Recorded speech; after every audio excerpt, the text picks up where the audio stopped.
Вітаю ўсіх у этэры Радіо Свабода. Я называюся Ян Максімюк, гавару з Прагі, а на сувязі ў Вільні з намі Сергей Будкін. Прывітанне, Сергей. Прывітанне, Ян. Сергей Будкін – ініцыятар і менеджер шматлікіх культурных праектаў і праграм, заснавальнік вядомага аматара музыкі, інтэрнэт-парталу «Тузін гітоў». Апошнім часам Сергей перабраўся ў Вільню, дзе стаў адным з кіраўнікоў Фонду культурнай салідарнасці, то бок заняўся наўпрост і арганізацыйна-палітычнай дзейнасцю. А сёння нам хацелася б пагаварыць галоўным чынам пра адзін праект, які Сергей Будкін запачаткаваў 4 гады таму і які нядаўна наблізіўся, відаць, да свайго завяршэння. І я маю на ўвазе праект «Нерастраляныя», прысвечаны рэпрэсіям супроць дзеячоў беларускай культуры і літаратуры ў сталінскі час. Нядаўна у выдавецтве Андрэя Янушкевіча ў Мінску выйшла кніга «Нерастраляныя», прысвечаная постацям беларускай літаратуры, якія былі якраз расстраляныя НКВД у 1937 годзе. Сергей, ці правільна я разумею, кніга «Нерастраляныя» – гэта такая логічная кропка ў вашым праекце пра сталінскія рэпрэсіі супраць беларускай культуры? Так, я думаю, что гэта кропка, потому что проект и так затягнулся, в том плане, что мы различивали книгу выдать крыху раней, чым сёння, так. 3 гады таму мы запачаткавалі гэты проект, і на першы план ён меркаваўся як музычны. То бок было 12 песен, было 12 паэтаў, і меркавалася зрабіць альбом.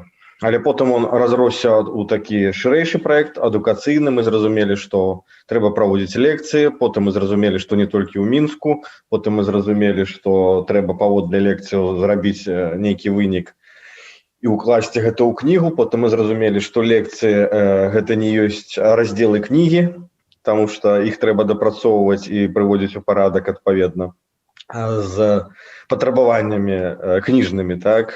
Таму даследчыкі, нашы лектары працягнулі працу, і гэты праект разросся вось да таго, што выйшаў такі грунтоўны том. Прытым мы не разлічвалі на гэта, што ён будзе настолькі шыкоўна выглядаць і настолькі будзе вялікім. Это можна зразумець хаця бы з таго, што мы прасілі падтрымаць праект і замовіць кнігу за 30 рублей. Хаця, яна фармату як краіна Беларусь, Владимира Орлова, ведаеце. То бок, выдаткаў куды больш пайшло, але я вельмі рады, што кніга выйшла ў рэшце рэшт, і я вельмі уражаны, як яна выглядае, таму што для нас гэта быў першы досвед у плане выдання кнігі. І калі ты гартаеш вордаўскі файл, гэта адно, а калі ты бачыш кнігу з ілюстрацыямі на паперы, гэта другое. На жаль, хапіла сродкаў на тое, каб раздаць, надрукаваць кнігу і раздаць толькі тым, хто замовіў яе 3 гады таму. То бок у продажы яе практычна не было. Вось тыя 100 асобнікаў, які дадрукаваў гаспадар Янушкевіч у сваім выдавецтве, яны разляцеліся імгненна. Таму вось такая справа. А ці будзе яна дадрукоўвацца і прадавацца? Я там на сайце у гаспадара Янушкевіча бачыў, што кніга там ўсё ж такі ў продажы з'явіцца, што будзе каштаваць недзе пад 70 рублёў. Так, відаць, нешта там думаецца, каб кнігу... Так, гэта абвестка была тыдзень таму, і як толькі кніга з'явілася, у першы ж дзень яе раскупілі. Ага. Ось. Так, слухайце, ось я сам не трымаў гэтую кнігу у руцэ, бачыў толькі, скажем, нейкае відэо, ці бачыў здымкі, людзям, якім пашчасціла яе мець. Ці маглі б вы збольшага апісаць, што чытач знойдзе у гэтай кнізе? Мне асабіста таксама рупіць. Ведаеце, на дзіва, але я таксама яе не трымаў у руках пакуль. Але вы, відаць, бачылі док, так скажем, у Вордзе і ведаеце больш-менш, што там ёсць. Я не кажу, каб вы сказалі пра ўсе постаці, што там выступаюць, але збольшага як кніга арганізаваная. Так. Я знаходжуся зараз, дарэчы, не ў Вільні, а ва Ўкраіне, тут ад'ехаўшы па справах, і кніга якраз друкавалася ў Вільні, і на шчасце пераехала мяжу шчасліва, потому што проста ўявіць, што яе маглі забраць увесь наклад на мяжы, і ўсё, ведаеце, і не вернеш. Кніга арганізавана такім чынам, што гэта 18 раздзелаў пра 18 герояў. 12 герояў першай часткі праекту, якіх мы вызначылі самі, і 6 атрымліваецца герояў, якія дадаліся ў другой частцы праекта. Гэта фактычна такі дакумент паводле лекцыяў, якія мы рабілі ў кнігарні Логвінаў цягам 2 год. Я баюся просто у пералічэнні збіцца тых лектараў, якія рабілі лекцыі, каб кагосьці не забыць, ведаць, і каб нехта не пакрыўдзіўся. Таму гэтыя імёны ўсім вядомыя, і я вельмі ўдзячны, што яны далучыліся. Магчыма, не ўтрымаюся і кагосьці назаву, і прашу прабачэння, калі кагосьці не назаву, потому што ў праекце, ў прынцыпе, задзейнічана каля 500 асобаў, калі мы бярэм і музыкантаў, і лектараў, і каманду, якая рэалізоўвала праект. І тут я нават сутыкнуўся, ведаеце, цяжка такое прадказаць і быць маральна падрыхтаваным да ўсяго, да, так бы мовіць, хейтарства, так. Але быў такі каментар, што, глядзіце, быў такі даследчык Леонід Маракоў, і ён нарабіў вельмі шмат тамоў, так, прысвечаных асобам, прысвечаным падзеям тых часоў, рэпрэсіям. А тут вы ўсе толькі зрабілі одну книгу. Вось такое давялося прачытаць. Ну, мушу сказаць, што не толькі одну книгу, потому что проект «Нерастраляны» ў прынцыпе гэта шырачэзная такая справа. Яна разраслася ўжо як бы па-за намі і развіваецца дагэтуль, потому что калі мы прэзентавалі тыя 12 першых песен, музыканты сталі звяртацца самі да нас і пытаць: а можете падказаць які-небудзь верш з рэпрэсаваных? І сталі записывать самі песні. Некаторыя музыкі, не звяртаючыся, сталі записывать, і потым сталі скідаваць. І найвялікшая, не ведаю, тут пахвальба, напэўна, у тым, што скідавае, напрыклад, гурт, я баюся просто памыліцца ў назве, Харачакра. Харачакра, ён з нейкага беларускага горада, не памятаю дакладна з якога, Салігорска, здаецца. І лідар гурта кажа, што, слухайце, был вось на лекцыі Андрэя Хадановича ў кнігарні Логвінаў, прысвечанай Юлію Таубіну. І вось так уразіўся, што мы вырашылі пачытаць, пашукаць яго вершы і запісалі цыкль песен на яго вершы. Вось уяўляеце, гэта просто неверагоднае задавальненне. Ты разумееш не толькі, што ёсць вынік, ты разумееш, што пасля выніка ёсць яшчэ далейшы працэс. Калі людзі пачынаюць у гэты наш праект, задуманы калісьці там 4 гады таму, як проста музычны альбом, укручвацца ўжо самі па сабе.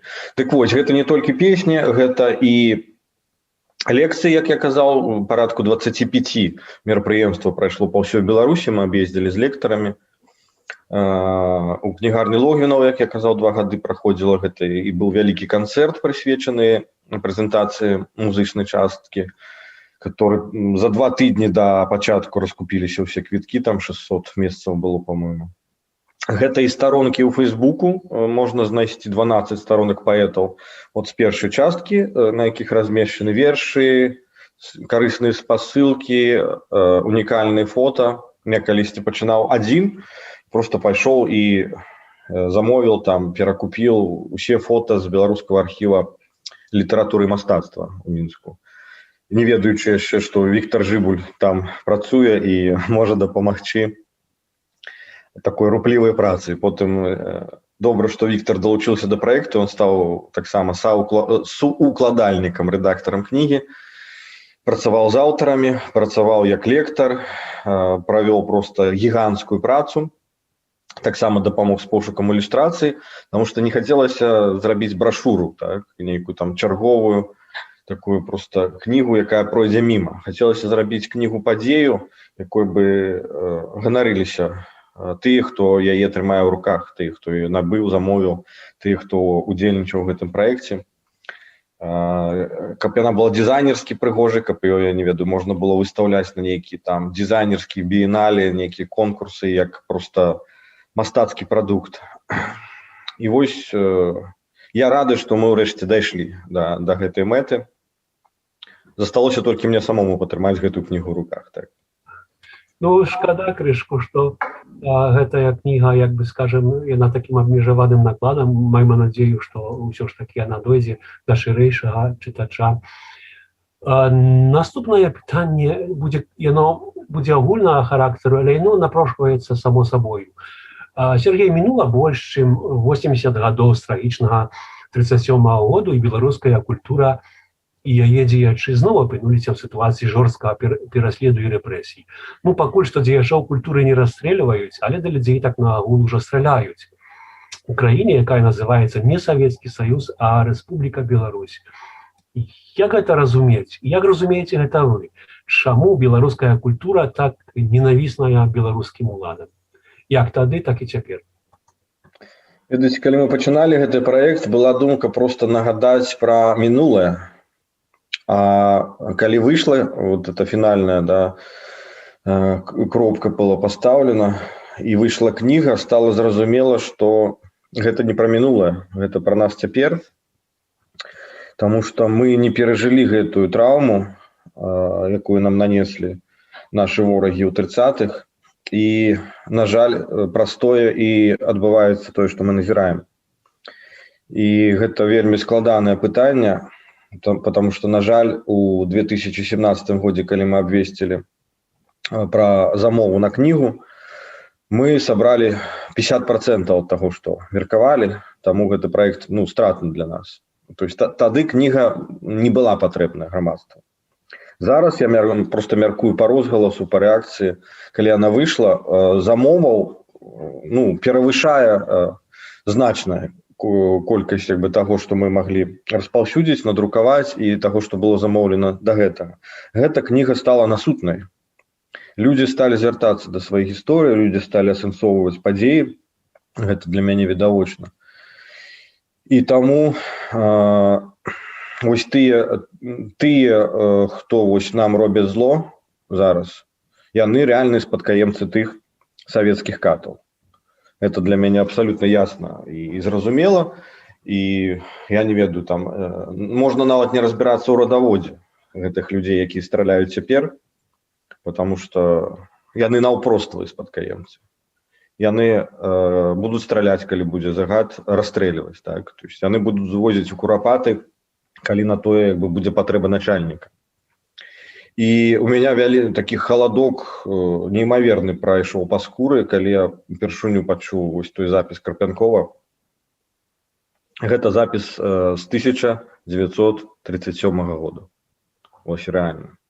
Ну, не з 37-го, потому что там уже ўсё адбывалася. З 35-го, калі яшчэ Валерый Маракоў, там умоўны, да, хадзіў спакойна больш-менш па вуліцах, разумеючы, што надвигаецца нейкая хмара, і таму ён вырашыў хадзіць з пісталетам. Вось это такі драматычны момант, калі Маракова затрымлівалі. Ён, я не ведаю, ці адстрэльваўся ён, але пры сабе ён меў пісталет. Это дакументальны факт. Ну вось такія думкі ў мяне як бы сумныя з гэтай нагоды. Сергей, у меня цяпер такое пытанне. Наколькі, на ваш погляд, ментальная сітуацыя творцы культуры сённяшняга дня адрозніваецца ад сітуацыі творцаў у 1930-х годах, вось вы сказалі пра Маракова з пісталетам. Але як мне здаецца, тыя маладыя паэты, празаікі, крытыкі, якія загінулі ў трагічную кастрычніцкую ноч 37-го году, яны былі перакананымі, ці не да самай апошняй хвіліны жыцця, ну, як тут сказаць, што магчыма было ствараць паўнавартасную нацыянальную беларускую культуру у сталінскай сістэме, што іхная смерць, ну, гэта некае абсурднае недаразуменне. Мала з творцаў культуры сённяшняга дня разлічваў, што прыход Лукашэнкі да ўлады ў 1994 годзе будзе спрыяць росквіту нацыянальнай культуры. Калі хто і меў нейкія ілюзіі, ну, дык хутка, пэўна, іх і пазбыўся, ўжо даўно таму. Незалежная і аўтэнтычная беларуская культура сучасная пайшла асобным шляхам ад дзяржавы. Пры ўсіх цяжкасцях і недахопах такой сітуацыі гэта не так і блага, правда? Творца культуры па сутнасці свабодны, ён, ну, не нявольнік нейкай ідэалогіі ці палітычнай сілы. Як вы асабіста лічыце? Ну, натуральна, што паралелі з савецкай Беларусі тут праводзіць не варта. Там іншая сітуацыя была. Тут хіба я праводжу паралелі з наступствамі, так? То есть, што паколькі мы не асэнсавалі тое, што адбылося тады, то мы прыйшлі прыблізна да таго ж в плане рэпрэсій. Натуральна, што тыя людзі верылі.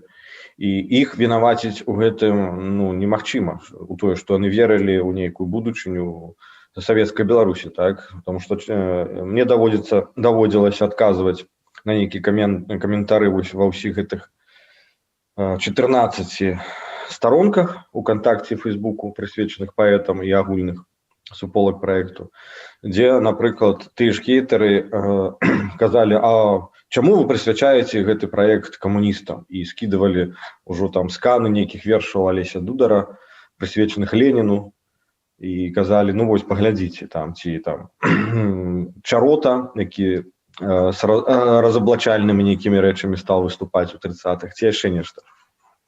Натуральна, мы не можам тых людзей папракаць у тым, што яны не ведалі, што будзе далей, калі яны паверылі ў будучыню савецкай Беларусі, так? Там, Змітра Жылуновіча, які там узначаліў па першым часе тую Беларусь.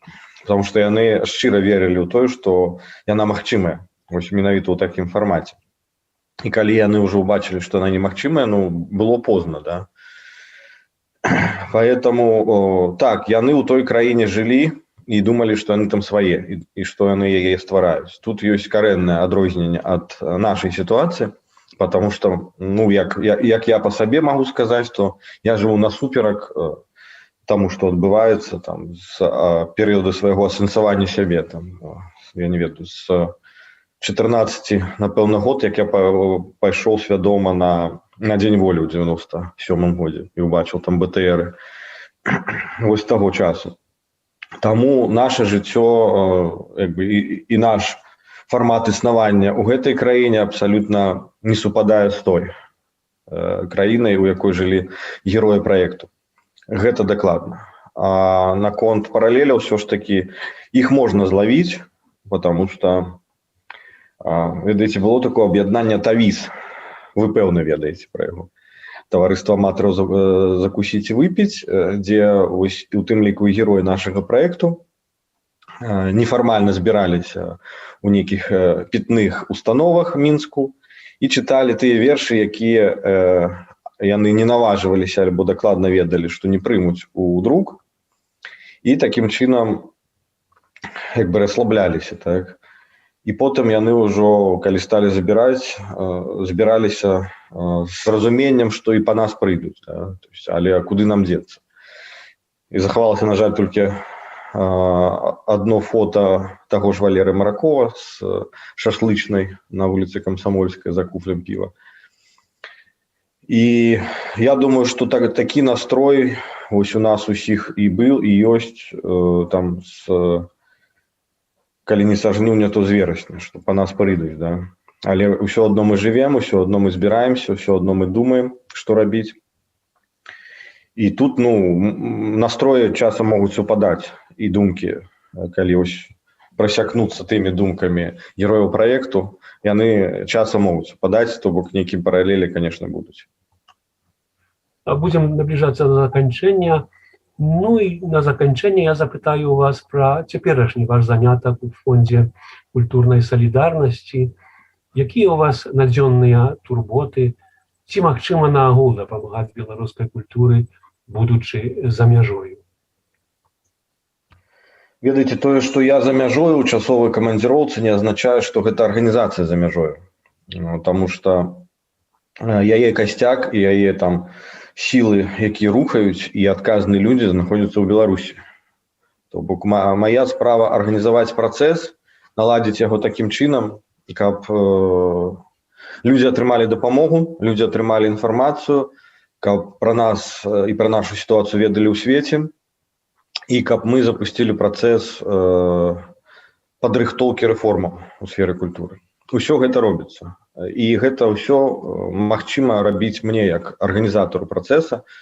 Я не кажу кіраўніку, лідару ці камусьці яшчэ, бо я не хачу на сябе такія ролі несці. Для мяне гэта як арганізацыя вялікага фестываля, як я рабіў шмат нейкіх падзеяў, так для мяне гэта вось такі праект, як «Нерастраляныя», такі там фестываль, як калісьці мы рабілі на аэрадроме Баравая, я не ведаю. То есть, ну, натуральна, гэта шырэйша, это ўжо арганізаваць як бы ўсю сферу трэба па-харошаму, але разумення працэсу ёсць, як гэта арганізаваць.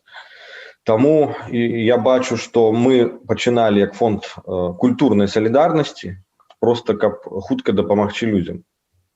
Як нейкае адгалінаванне, проста як вот спартовы фонд ёсць, як фонд медыкаў ёсць. Цяпер я бачу, што у нас значна болей функцый, і мы взялі на сябе пэўную адказнасць, якую узгаднілі таксама з усімі гульцамі. Я маю на ўвазе ўсе палітычныя структуры, якія прагнуць і робяць усё для таго, каб Беларусь абнавілася. Это і координаційний совет, і офіс Святланы Ціхановської, і Павел Латушка з національним антикризисним управлінням. І ми з усіма узгоднилися на той конт, що ми виступаємо як культурний штаб Нової Білорусі, що ми організуємо менавіта працэс по падрыхтоўцы рэформаў, акрамя дапамогі, натуральна, і працуем по міжнародным кірунку. Тому я так думаю, что мы праз некаторы час, я думаю, месяц-полтора пераназовемся, потому что все ж таки хотелось бы позиционовать себе ширей. И мы вырашили, что мы будем называться Белорусская рада культуры, что маю на увазе, ну, одразу можно зразумець, что это маю на увазе, скажем так. Калі мы кажем там British Council of Culture, то зразумела, пра што ідзе гаворка. То бок гэта структура, якая працуе з усёй культурай, а не толькі з дапамогай. Пры гэтым я падкрэсліваю, што функцыя дапамогі не будзе выключана, і яна па-ранейшаму будзе існаваць. Вам упершыню пра гэта сказаў. Дзякую. Як я разумею, гэтай змена назвы, яна таксама будзе азначаць і змену пашырэння, хутчэй за ўсё, дзейнасці, пашырэння профілю вашай дзейнасці. Ці маглі вы, скажам, пра нейкія такія новыя дзеянні Беларускай рады культуры сказаць у параўнанні з тым, што рабілі да гэтага часу? Ну, якраз на гэтым тыдні і у вас на Свабодзе была размова з Мікалаем Халезіным, арт-дырэктарам Свабоднага тэатру, які пагадзіўся далучыцца. Он, в прынцыпе, і так быў далучаны, у пастаяннай сувязі заўжды і доўгі час. Ну, ён пагадзіўся ўзяць на сябе адказнасць за гэты кірунак, потому што у кожным з кірункаў дзейнасці павінен быць адказны чалавек канкрэтна за гэта. Таму мы зараз пачынаем якраз распрацоўваць план па таму, як можна наладзіць працэс вось гэта абмеркавання рэформаў у сферы культуры, то бок просто сама стратэгія тут важная, потому что ситуация ў тым, што кожны у сваім куце нешта там піша нейкія дакументы, яна нікуды не прывядзе. Таму наша задача аб'яднаць усе напрацоўкі усіх людзей, якія гатовы працаваць як тут у Беларусі, так і за мяжой. Тыя людзі, які могуць стаць экспертамі, так, у сваёй галіне, і разам з імі выпрацоўваць. То бок для мяне гэта як збор пазла, ведаеце. Ну, складанасць у тым, што ў гэтага пазла ёсць яшчэ розныя колеры, іх можна падзяляць на розныя катэгорыі, і вось потым толькі пачаць збіраць. Дык вось мы зараз на этапе пакуль вызначэння гэтых катэгорый колераў, каб потым зразумець гэтую всю зборку далейшую. То есть не мы збіраем, мы арганізоўваем працэс, каб гэтая зборка адбылася максімальна дакладнай, скажем так, потому что тут ёсць памылка, калі людзі не дачуюць і зразумеюць, што мы взяли на сябе адказнасць. Ідзе рэформы, Сергей ці Мікалай, да? Вы же сказали, что вы нам их дадите. Мы их не дадим. Мы покажем свое бачанне того, як можна іх дасягнуць. Дякую, Сергей, дякую всім за увагу. Нагадаю, на канале Свобода Преміум, Радіо Свобода, з вами на сувязі були Ян Максимюк з Праги і Сергей Будкін. не з Вільні, як я пачаткова думаў, а з Украіны, з якім мы гаварылі пра ягоны маштабны культурніцкі праект «Нерастраляныя», пра кнігу пад гэтай назвай і пра тое, чым займаецца Фонд культурнай салідарнасці, адным з кіраўніком якога ён з'яўляецца. Усяго вам найлепшага, заставайцеся ў добрым здаров'і і са свабодай. Дзякую, Сергей. Дзякую, Ян.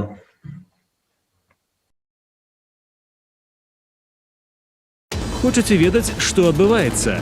Апошнія навіны, жывыя трансляцыі, відэа, фота. Пастаўце на мабільны тэлефон нашу аплікацыю.